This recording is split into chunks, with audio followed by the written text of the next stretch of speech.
દાંતા સિવિલની બેદરકારી મહિલાને expiry bottle ચડાવી દીધી. રિએક્શન આવ્યું અને શરીરે સોજા આવ્યા. રવિવારે ખાનગી હોસ્પિટલ બંધ હોવાથી મહિલાને દાંતા સિવિલમાં ખસેડવામાં આવી હતી. પરિવારજનોનો આરોપ છે કે કોઈ જ ડોક્ટર હાજર હતા નહીં. નર્સ મોબાઈલમાં મશગુલ હતા. બોટલ ચઢાવ્યા બાદ તારીખ ચેક કરતા તારીખ પૂરી થયેલી જોવા મળી હતી.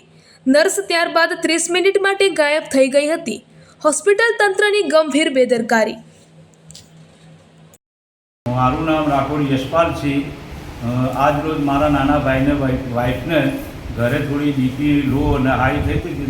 પ્રાઇવેટ દવાખાનું અત્યારે બંધ હોવાના કારણે સાંજે અમે એમને અહીંયા દાતા સિવિલમાં લાવ્યા. દાતા સિવિલમાં કોઈ ડૉક્ટર હાજર ન મળતા ફરજ પરના નર્સ બેન હતા, એમને વારંવાર રજૂઆત કરતા એમને કોઈ મોબાઈલની અંદર મશહૂર હતા.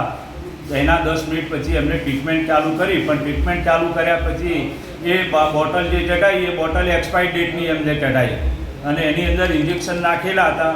અડધા ઇન્જેક્શનના અડધી બોટલ પૂરી થયા પછી આ તો ખબર પડી એમને પગે હાથે હોજા ચડવા પડ્યા. ત્યારે અમે બેનને પૂછ્યું કે બેન અડધો કલાક માટે અહીંયાથી લુપ્ત થઈ ગયા.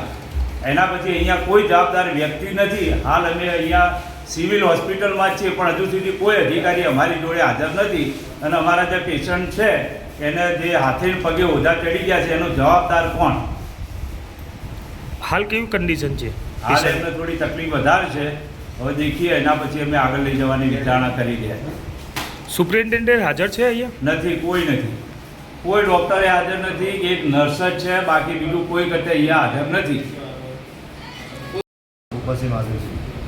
શું ઘટના બની? ઘટના એવી બની કે સાંજે હું જ્યારે ઘરે પહોંચ્યો ત્યારે મારા વાઈફને થોડી ગભરામણ અને ચક્કર એ બધું ચાલુ હતા. એટલે જો ઘરે પહોંચ્યો એટલે સીધો ઘરે એને બધું લઈ અને સીધો દવાખાના સિવિલમાં આવ્યો. સિવિલમાં આવ્યો એટલે ગરવી સાહેબ ઇન્ચાર્જમાં હતા.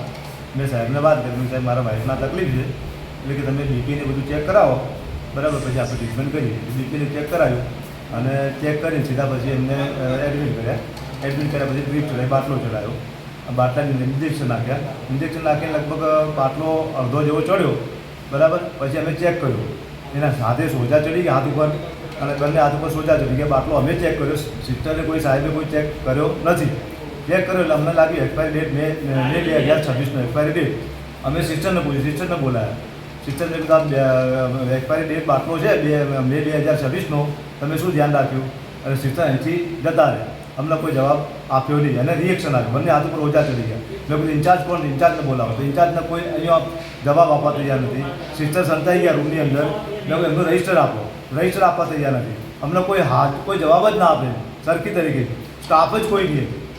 આજકાલ ઉઠી અમારા વાઈફને કંઈ થઈ ગયું હોત તો અમારે કોને શું કરવાનું? આટલી બધી બેદરકારી સિવિલની અંદર. આ તો ઠીક છે, શું છે, ગરીબ પ્રજા આવે એમની જોડે આપતું થાય. આ તો ઠીક, અમે બધા ભણેલા ઘણા હોશિયાર અને એક્સપાયરી જોઈ લીધી.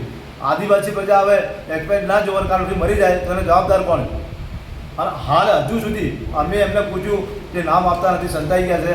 ઇન્ચાર્જ કોઈ જવાબ આપતા નથી અને એને બીજી ડ્રીપ ચડાવી એને ચાલુ છે, પણ એને ગભરામને બધું ચાલુ છે. તમારું નામ શું? નિર્મલાબેન ભૂપતસિંહ રાઠોડ.